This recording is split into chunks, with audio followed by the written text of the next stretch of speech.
A line is forming outside a store. It stretches further than it should. Nobody planned for it to be this long. But here it is.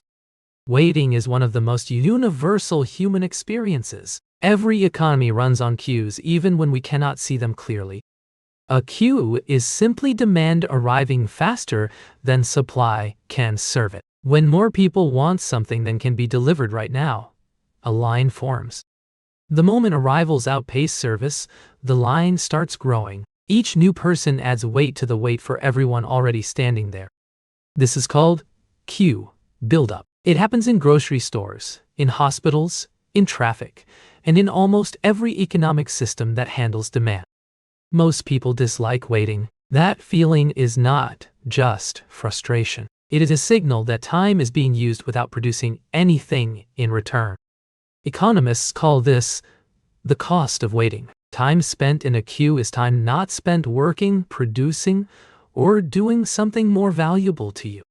So businesses and systems always try to reduce waiting. They add more staff, open more lanes, or speed up the service process wherever they can. When the line gets shorter, something else happens. People who were hesitating decide to join. The shorter wait attracts more demand.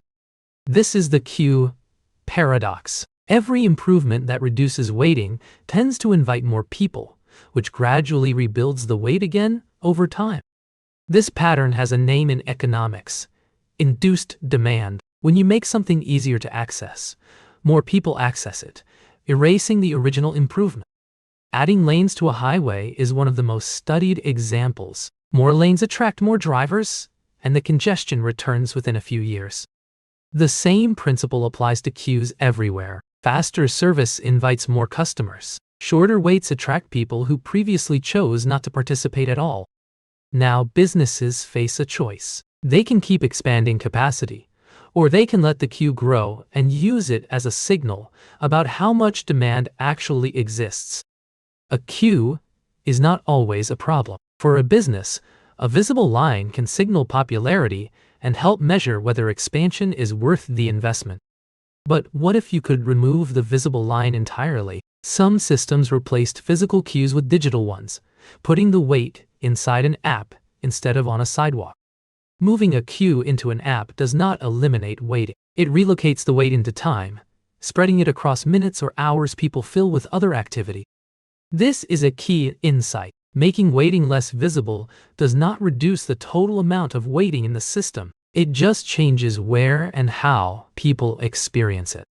There is another strategy that appeared in the modern era: the priority lane. Pay a small fee and move to the front. The wait is the same. The order changes. Priority lanes do not make total waiting shorter. They redistribute it. The people who pay wait less. Everyone else waits more to compensate for the reordering. This is how queues become an economic tool. The wait is not just a side effect. It becomes a resource that systems deliberately manage and sometimes intentionally preserve. Some businesses discovered that a long line, when managed well, actually increases perceived value. People assume what others wait for must be worth waiting for. This behavior is called social proof. When people see others waiting, they interpret the wait as evidence of quality. The queue becomes its own advertisement with no cost to the business. The paradox deepens here. The business benefits from the long line, but only up to a point. Past a certain length, the queue starts pushing customers away permanently. Economists call this the abandonment threshold. Every person in a queue is running a private calculation about whether the wait is still worth the expected reward at the end. When someone leaves a queue mid-wait, their spot does not disappear. The people behind them simply move forward. The system absorbs their exit without losing a step. Queues are actually self-regulating systems. When the wait gets too long, people leave. That reduces demand. The line shortens. New people then feel comfortable joining again. This self-regulation only works when people can see the queue clearly. When visibility is removed, the system loses its natural feedback mechanism and can malfunction. Ride-sharing apps experience this directly. During peak demand, The invisible queue of waiting riders grew far larger than any physical line would have allowed before people noticed. Hidden queues also allow prices to rise. When demand is invisible, systems can charge more for faster access without anyone being able to compare the total wait across all options. This is dynamic pricing applied to queues. The system identifies your willingness to pay and charges you for moving forward. Time becomes the product being sold. Dynamic pricing in queues is efficient for the system, but creates a new kind of inequality. Not everyone who needs speed can afford to buy it when the price rises under pressure. Now consider what happens when entire systems run on this logic. Healthcare, transit, housing access. Each becomes faster for those who pay and slower for those who cannot. Economists who study queues note that the fairest queue is often the simplest one. First come, first served, with no exceptions and no ability to pay for position.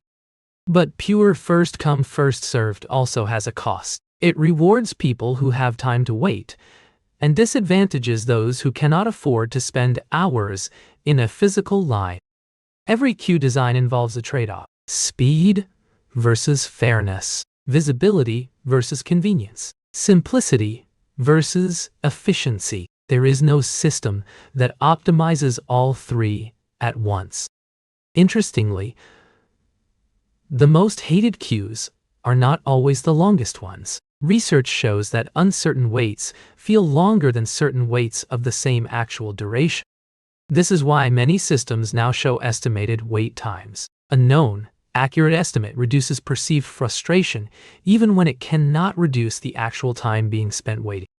Theme parks understood this decades earlier than most industries. Winding queue paths, ambient activity, and visible progress markers all reduce the economic cost of abandonment.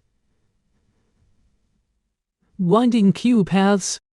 The psychology of queuing has become its own economic discipline. Understanding how people feel while waiting turns out to be just as valuable as reducing the wait itself.